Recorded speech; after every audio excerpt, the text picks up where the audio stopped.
केंद्रीय स्वराज्याचे संस्थापक राजा शिवछत्रपती भारतीय घटनेचे शिल्पकार महामानव भारतरत्न डॉक्टर बाबासाहेब आंबेडकर क्रांती ज्योती फुले यांना त्रिवार मानाचा मुजरा करून व्यासपीठावरती उपस्थित असलेले 2019च्या लोकसभेचे उमेदवार आपल्या सर्वांचे पंचप्राण या जिल्ह्याचं नेतृत्व आदरणीय माणिकरावजी कोकाटे संपूर्ण व्यासपीठ आणि या सभेसाठी उपस्थित असलेले खेड्यापाड्यातून घरादारातून सगळ्या ठिकाणून आलेले सर्व मतदार राजा बंधू आणि भगिनींनो तरुण सहकारी मित्रांनो, खरं म्हणजे या ठिकाणी अनेकांनी आपले विचार मांडले आहे आणि त्या विचारापोटी या ठिकाणी आपल्याला आपल्या नेत्याला लोकसभेत पाठवायचं आहे।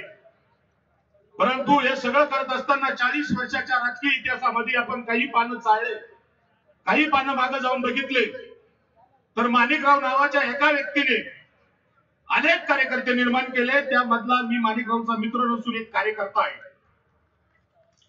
या ठिकाणी संयोजकांनी जरी मित्र म्हणून सांगितलं पण माणिकरावनी माझ्यावरती मोठ्या भावासारखं कायम सातत्याने प्रेम केलेले। खरं म्हणजे अशा अवस्थेमध्ये आम्ही राजकारणामध्ये माणिकरावच्या बरोबर होतो की माणिकरावला आम्ही सिन्नर तालुक्यात म्हणायचो का उद्याचे आमदार माणिकराव। त्या टायमाला आमच्या घोटेवाडी लोक म्हणायचे यांना घोटेवाडीला घ्या डाव द्या। परंतु ज्याची नजर ज्याला दिशा आहे, ज्याला कळतंय आणि ज्याने माणिकराव पाहिला त्याला माणिकराव मध्ये काहीतरी दिसतंय, तो निश्चित म्हणणार आहे आज का उद्याचा खासदार माणिकराव आहे। मित्र, आपल्यावरती आज वेळ या ठिकाणी तुमच्या सगळ्यांच्या साक्षीने आली आणि तुमच्या सगळ्यांच्या इच्छाशक्तीवरती तुमच्या सगळ्यांच्या पाठिंब्यावरती माणिकराव आज या ठिकाणी लोकसभेची उमेदवारी आज दाखल केलेली आहे। खरं म्हणजे 40 वर्षाच्या इतिहासामध्ये माणिकराव एनएसयूचे अध्यक्ष असतील, जिल्हा युवक काँग्रेसचे अध्यक्ष असतील, सिन्नर तालुक्याचे आमदार असतील, जिल्ह्यातील अनेक मोठ्या सहकारी संस्थांमध्ये पदाधिकारी असतील, पण ज्या ज्या ठिकाणी या ठिकाणी माणिकराव गेले युवक काँग्रेस मधला निर्माण केलेला कार्यकर्ता कुठेतरी माणिकरावचा सभापती म्हणून बसलेला दिसल, कुठेतरी आमदार म्हणून झालेला दिसल, कुठेतरी एखाद्या जिल्हा बँकेचा चेअरमन झालेला दिसल। माणिकरावनी स्वतःसाठी सगळ्या कार्यकर्त्यांना बरोबर घेऊन सत्तेची दारं खुली करून दिली। म्हणून या सगळ्या मोठ्या लोकांच्या पोटात दुखतं, प्रस्थापितांच्या पोटात दुखतं की माणिकराव सत्तेत बसला तर सामान्य माणसाला मोठा करतो आणि ते मोठं होऊ द्यायचं नाही तुमच्या आमच्या सारख्याला। म्हणून हा सगळा या ठिकाणी 10 वाजता मांडलेला आहे। मला सांगा, या ठिकाणी आपण मागच्या टायमाला भाजपच्या तिकिटावरती या ठिकाणी विधानसभेची उमेदवारी लढवली। माणिकरावनी काय सांगितलं की मागच्या दाराला जाणारा माणूस नाही, मला पुढच्या दाराला जायला आवडतं। भाजप सेनेची युती होणार नाही असं दिसत असताना या ठिकाणी माणिकरावला भाजपची उमेदवारी गृहीत धरून कामाला लावलं। यांनी युती करून घेतली। युती करून घेतल्यानंतर आपला पुढे प्रश्न निर्माण झाला, आपला राजकीय गट आपण विसर्जित करायचा का? माणिकराव मठ्या असणारी हा जनसमुदाय जनसागर हा या ठिकाणी माणिकरावनी सोडून द्यायचा का? हा प्रश्न माणिकराव समोर पडला।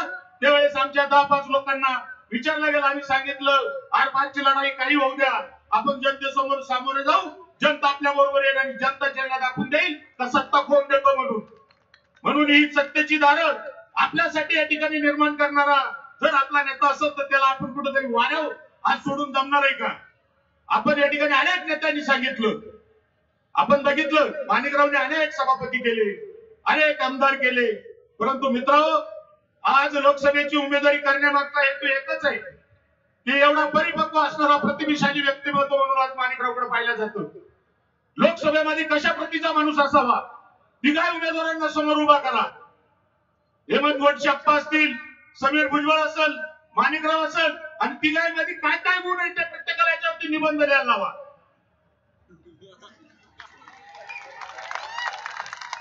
अशा पद्धतीत जर माणिकराव 100% मार्काने मिळाले तर मी यानंतर राजकारण सोडून देईन। जर आपल्याकडे आपल्या मातीतला एवढा छत्रपतींचा वंशज जर निर्माण असेल तर आपण इकडे तिकडे भटकण्यात आणि इकडे तिकडे फिरण्यात काय अर्थ आहे? माणिकराव उमेदवारी करणार म्हणून एसबीसी नोटीस। आपल्या जिल्ह्याचं दुर्दैव आहे की आपल्या जिल्ह्यामध्ये काय कुणीतरी येऊन बाहेरून येऊन सत्ता आणि कुठल्या ना कुठल्या पद्धतीने हस्तक्षेप करीत असतो। या ठिकाणी काल नोटीस देणं म्हणजे या ठिकाणी माणिकरावची दबाव आणणं असा प्रकार होतो। ही जनता बघा, ही माणिकरावच्या केसाला धक्का लावली तर काय करेल तुमचं? माणिकराव एकच नाव आहे, पण माणिकराव मध्ये लाखो लोक उभे, हे ध्यानात ठेवा तुम्ही. माणिकरावला राजकारणात थांबवण्यासाठी रडीचे नाव खेळू नका, मर्दाचे नाव खेळा. हिंमत असं तर समोर येऊन लढा. आणि अशा पद्धतीमध्ये तुम्ही आम्हाला जर कुठल्या पद्धतीने आमच्या कार्यकर्त्याला किंवा आमच्या नेत्याला कुठल्या ना कुठल्या पद्धतीने तुम्ही त्रास देण्याचा प्रयत्न करणार असेल तर ही जनता रस्त्यावर उतरल्यानंतर तुमची हायगाई करणार नाही, हे पण तुम्ही ध्यानात ठेवा. मित्र, माझे मित्र प्रताप नेरुल यांनी सांगितलं, या ठिकाणी नगरसेवक मुन्शीफाईंनी सांगितलं. खरं म्हणजे नाशिक शहराला लागतंय काय? सिन्नर मध्ये जाऊन बघा म्हणावं, सिन्नरचं काय झालंय. जे सिन्नरचं केलं तेच नाशिकचं करण्याची हिंमत माणिकराव मध्ये. या ठिकाणी सिन्नरने अनेक खासदार निर्माण केले. स्वर्गीय उत्तमदादा डिकलेंना खासदार सिन्नरने केलं, समीर भुजबळला खासदार सिन्नरने केलं, हेमंत गोडसेला खासदार सिन्नरने केलं. अरे बघा, आता आमच्या वेळ आली, आम्हाला तरी खासदार करा ना. आम्ही जर तुम्हाला खासदार करतो तर आमच्या नेत्याला खासदार करून बघा ना. आमच्या नेत्याच्या मंडळात काय ताकद आहे, आमच्या नेत्यामध्ये किती हिंमत आहे. आमचा नेता दिल्लीचं तख्त कसं लढवतो, छत्रपतींचं नाव कसं मोठं करतो, हे तर जरा बघा ना. तर सगळ्यात तुम्हाला पाहिजे, तुमच्या निवडणुका माणिकरावने जिंकायच्या आणि माणिकरावला तुम्ही अडचणीत आणायचं. हे सोडून द्या. आता जनता खुली राहिली नाही. इकडे इगतपुरीच्या त्र्यंबकेश्वरच्या गटापासून इगतपुरी नाशिक रोड, नाशिकचा भाग असेल, शहरातली आया बहिणी बंधू भगिनी ऐकत असतील की माणिकराव असा नेता आहे की निवडून आल्यानंतर सिन्नर मधली नाशिक मधली दादागिरी संपुष्टात आल्याशिवाय राहणार नाही. इथले उद्योग व्यवसाय चांगल्या पद्धतीने चालल्याशिवाय राहणार नाही. इथं पाण्याचे प्रश्न मोठे निर्माण होतात. आपलं पाणी खाली सोडून घेऊन जातात, आडवे येतात, कोर्टात जातात, पण काय नाही, जेवढं पाणी खाली जायचं तेवढं जातं. या ठिकाणी पश्चिम वाहिनीचं पाणी इकडे आपल्याकडे आणण्याचा डाव किती दिवसापासून चाललाय. त्या पाण्यावर रिझर्वेशन कोणाचं बसतोय, त्या पाण्यावरचं रिझर्वेशन जर उद्या नाशिक शहराचं बसतं नाही तरी नाशिक शहरातली 20 लाख जनता पाणी पिणार कुठं. या ठिकाणी लोकांचा, बिल्डरांचा प्रश्न असेल, या ठिकाणी अनेक व्यावसायिक लोकांचा प्रश्न असेल, जर यांना संरक्षण मिळालं नाही तर ही जनता जाणार कुठं. सिन्नर, मुंबई आणि नाशिक हा गोल्डन ट्रॅक मानला जातो.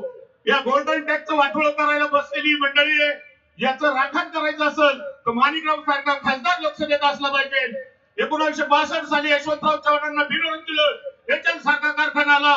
माणिकराव खासदार झाले तर त्यांच्या डोक्यात अनेक वेगवेगळ्या प्रकारचे आयडिया आहे, अनेक वेगवेगळ्या प्रकारच्या कल्पना आहे.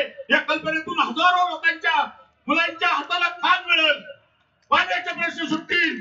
नाशिक सारखा साखर कारखाना त्यांच्याकडे कल्पना आहे, तो त्या ठिकाणी सुटला जाईल.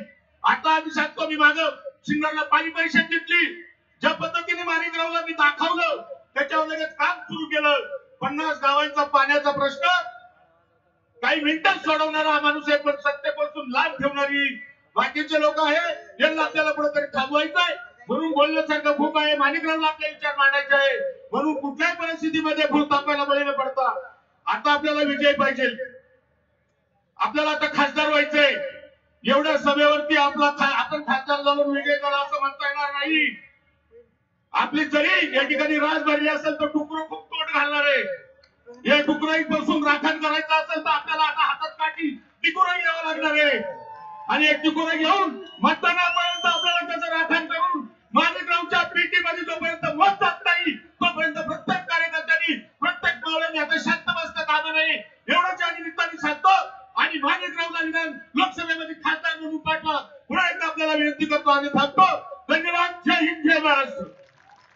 केंद्रीय स्वराज्याचे संस्थापक राजा शिवछत्रपती, भारतीय घटनेचे शिल्पकार, महामानव, भारतरत्न डॉक्टर बाबासाहेब आंबेडकर, क्रांती ज्योती फुले यांना त्रिवार मानाचा मुजरा करून व्यासपीठावरती उपस्थित असलेले 2019च्या लोकसभेचे उमेदवार, आपल्या सर्वांचे पंचप्राण, या जिल्ह्याचं नेतृत्व आदरणीय माणिकरावजी कोकाटे, संपूर्ण व्यासपीठ आणि या सभेसाठी उपस्थित असलेले खेड्यापाड्यातून, घरादारातून, सगळ्या ठिकाणून आलेले सर्व मतदार राजा बंधू आणि भगिनींनो, तरुण सहकारी मित्रांनो, खरं म्हणजे या ठिकाणी अनेकांनी आपले विचार मांडले आहे आणि त्या विचारापोटी या ठिकाणी आपल्याला आपल्या नेत्याला लोकसभेत पाठवायचं आहे. परंतु हे सगळं करत असताना 40 वर्षाच्या राजकीय इतिहासामध्ये आपण काही पानं चाळले, काही पानं मागे जाऊन बघितले तर माणिकराव नावाच्या एका व्यक्तीने अनेक कार्यकर्ते निर्माण केले, त्यामधला मी माणिकरावचा मित्र नसून एक कार्यकर्ता आहे. या ठिकाणी संयोजकांनी जरी मित्र म्हणून सांगितलं, पण माणिकरावनी माझ्यावरती मोठ्या भावासारखं कायम सातत्याने प्रेम केलेले. खरं म्हणजे अशा अवस्थेमध्ये आम्ही राजकारणामध्ये माणिकरावच्या बरोबर होतो की माणिकरावला आम्ही सिन्नर तालुक्यात म्हणायचो का उद्याचे आमदार माणिकराव. त्या टायमाला आमच्या घोटेवाडी लोक म्हणायचे यांना घोटेवाडीला घ्या डाव द्या. परंतु ज्याची नजर, ज्याला दिशा आहे, ज्याला कळतंय आणि ज्याने माणिकराव पाहिला त्याला माणिकराव मध्ये काहीतरी दिसतंय, तो निश्चित म्हणणार आहे आज का उद्याचा खासदार माणिकराव आहे. मित्रांनो, आपल्यावरती आज वेळ या ठिकाणी तुमच्या सगळ्यांच्या साक्षीने आली आणि तुमच्या सगळ्यांच्या इच्छाशक्तीवरती, तुमच्या सगळ्यांच्या पाठिंब्यावरती माणिकराव आज या ठिकाणी लोकसभेची उमेदवारी आज दाखल केलेली आहे.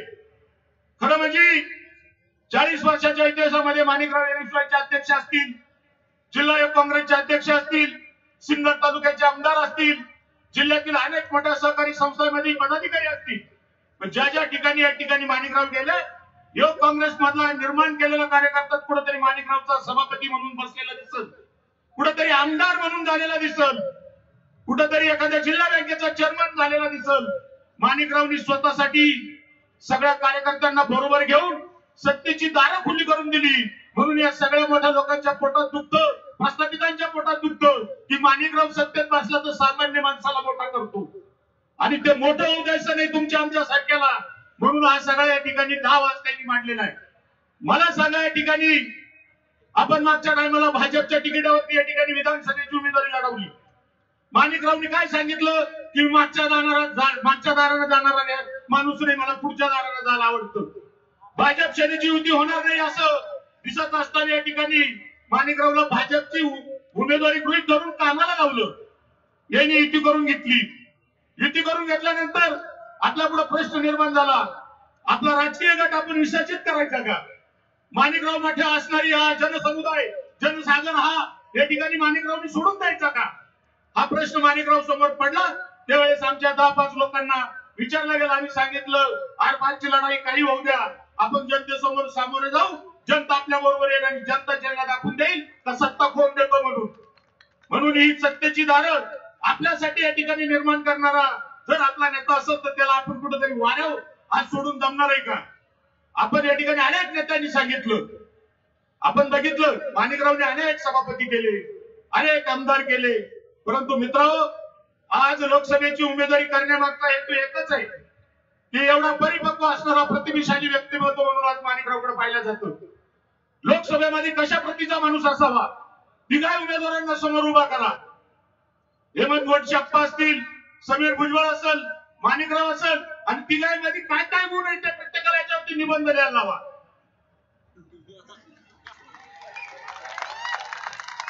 अशा पद्धतीत जर माणिकराव 100% मार्काने मिळाले तर मी यानंतर राजकारण सोडून देईल. जर आपल्याकडे आपल्या मातीतला एवढा छत्रपतींचा वंशज जर निर्माण असेल तर आपण इकडे तिकडे भटकण्यात आणि इकडे तिकडे फिरण्यात काय अर्थ आहे? माणिकराव उमेदवारी करणार म्हणून एसबीसी नोटीस. आपल्या जिल्ह्याचं दुर्दैव आहे की आपल्या जिल्ह्यामध्ये काय कुणीतरी येऊन बाहेरून येऊन सत्ता आणि कुठल्या ना कुठल्या पद्धतीने हस्तक्षेप करीत असतो. या ठिकाणी काल नोटीस देणं म्हणजे या ठिकाणी माणिकरावची दबाव आणणं असा प्रकार होतो. ही जनता बघा, ही माणिकरावच्या केसाला धक्का लावली तर काय करेल तुमचं? माणिकराव एकच नाव आहे, पण माणिकराव मध्ये लाखो लोक उभे. हे ध्यानात ठेवा तुम्ही. माणिकरावला राजकारणात थांबवण्यासाठी रडीचे नाव खेळू नका, मर्दाचे नाव खेळा. हिंमत असेल तर समोर येऊन लढा. आणि अशा पद्धतीमध्ये तुम्ही आम्हाला जर कुठल्या पद्धतीने आमच्या कार्यकर्त्याला किंवा आमच्या नेत्याला कुठल्या ना कुठल्या पद्धतीने तुम्ही त्रास देण्याचा प्रयत्न करणार असेल तर ही जनता रस्त्यावर उतरल्यानंतर तुमची हायगाई करणार नाही, हे पण तुम्ही ध्यानात ठेवा. मित्र, माझे मित्र प्रताप नेरोले यांनी सांगितलं, या ठिकाणी नगरसेवक मुन्शीरभाईंनी सांगितलं. खरं म्हणजे नाशिक शहराला लागतंय काय? सिन्नर मध्ये जाऊन बघा म्हणावं, सिन्नरचं काय झालंय. जे सिन्नरचं केलं तेच नाशिकचं करणे इतकी हिंमत माणिकराव मध्ये. या ठिकाणी सिन्नरने अनेक खासदार निर्माण केले. स्वर्गीय उत्तमदादा डिकलेंना खासदार सिन्नरने केलं, समीर भुजबळला खासदार सिन्नरने केलं. हेमंत गोडसेला खासदार शिंदेनी केलं. अरे मग आता आमच्या वेळ आली, आम्हाला तरी खासदार करा ना. आम्ही जर तुम्हाला खासदार करतो तर आमच्या नेता एका खासदार करून बघा ना. आमच्या नेत्याच्या मंडळात काय ताकद आहे, आमच्या नेत्यामध्ये किती हिंमत आहे. आमचा नेता दिल्लीचं तख्त कसं लढवतो, छत्रपतींचं नाव कसं मोठं करतो, हे तर जरा बघा ना. तर सगळ्यात तुम्हाला पाहिजे तुमच्या निवडणुका माणिकरावने जिंकायच्या आणि माणिकरावला तुम्ही अडचणीत आणायचं. हे सोडून द्या. आता जनता खुली राहिली नाही. इकडे इगतपुरीच्या त्र्यंबकेश्वरच्या गटापासून इगतपुरी नाशिक रोड, नाशिकचा भाग असेल, शहरातल्या आया बहिणी बंधू भगिनी ऐकत असतील की माणिकराव हा असा नेता आहे की निवडून आल्यानंतर सिन्नर मधली नाशिक मधली दादागिरी संपुष्टात आल्याशिवाय राहणार नाही. इथले उद्योग व्यवसाय चांगल्या पद्धतीने चालल्याशिवाय राहणार नाही. इथं पाण्याचे प्रश्न मोठे निर्माण होतात. आपलं पाणी खाली सोडून घेऊन जातात, आडवे येतात, कोर्टात जातात, पण काय नाही, जेवढं पाणी खाली जायचं तेवढं जातं. या ठिकाणी पश्चिम वाहिनीचं पाणी इकडे आपल्याकडे आणण्याचा डाव किती दिवसापासून चाललाय. त्या पाण्यावर रिझर्वेशन कोणाचं बसतंय, त्या पाण्यावरचं रिझर्वेशन जर उद्या नाशिक शहराचं बसतं नाही तरी नाशिक शहरातली 20 लाख जनता पाणी पिणार कुठं. या ठिकाणी लोकांचा, बिल्डरांचा प्रश्न असेल, या ठिकाणी अनेक व्यावसायिक लोकांचा प्रश्न असेल, जर यांना संरक्षण मिळालं नाही तर ही जनता जाणार कुठं. सिन्नर, मुंबई आणि नाशिक हा गोल्डन ट्रॅक मानला जातो. या गोल्डन ट्रॅकचं वाटोळं करायला बसलेली मंडळी आहे. याचं राखण करायचं असेल तर माणिकराव सारखा खासदार लोकसभेत असला पाहिजे. 1962 साली यशवंतराव चव्हाणांना बिनवून दिलं, एचएल सारखा कारखाना आला. माणिकराव खासदार झाले तर त्यांच्या डोक्यात अनेक वेगवेगळ्या प्रकारच्या आयडिया आहे, अनेक वेगवेगळ्या प्रकारच्या कल्पना आहे. या कल्पनेतून हजारो लोकांच्या मुलांच्या हाताला काम मिळेल, पाण्याचे प्रश्न सुटतील. नाशिक साखर कारखान्यात त्यांच्याकडे कल्पना आहे, तो त्या ठिकाणी सुटला जाईल. आता आम्ही सांगतो, मी मागं सिन्नरला पाणी परिषद घेतली, ज्या पद्धतीने माणिकरावला मी दाखवलं त्याच्यावर लगेच काम सुरू केलं. 50 गावांचा पाण्याचा प्रश्न काही मिनिटात सोडवणारा हा माणूस आहे, पण सत्तेपासून लांब ठेवणारी बाकीचे लोक आहे. यांना आपल्याला कुठेतरी थांबवायचं आहे, म्हणून बोलण्यासारखं खूप आहे. माणिकरावला आपले विचार मांडायचे आहे, म्हणून कुठल्याही परिस्थितीमध्ये फुल तापायला बळी न पडता आता आपल्याला विजय पाहिजे. आपल्याला आता खासदार व्हायचंय. एवढ्या सभेवरती आपण खासदार झालो विजय झाला असं म्हणता येणार नाही. आपली जरी या ठिकाणी राज भरली असेल तर टुकरं खूप तोट घालणार आहे. या टुकराईपासून राखण करायचं असेल तर आपल्याला आता हातात काठी टिकुरं घ्यावं लागणार आहे. आणि एक टिकुरं घेऊन मतदानापर्यंत आपल्याला त्याचं राखण करून माणिकरावच्या पेटीमध्ये जोपर्यंत मत जात नाही तोपर्यंत प्रत्येक कार्यकर्त्यांनी, प्रत्येक पावलाने आता शांत बसता कामा नये, एवढंच या निमित्ताने सांगतो. आणि माणिकरावला निदान लोकसभेमध्ये खासदार म्हणून पाठवा, पुन्हा एकदा आपल्याला विनंती करतो आणि थांबतो. धन्यवाद. जय हिंद, जय महाराष्ट्र.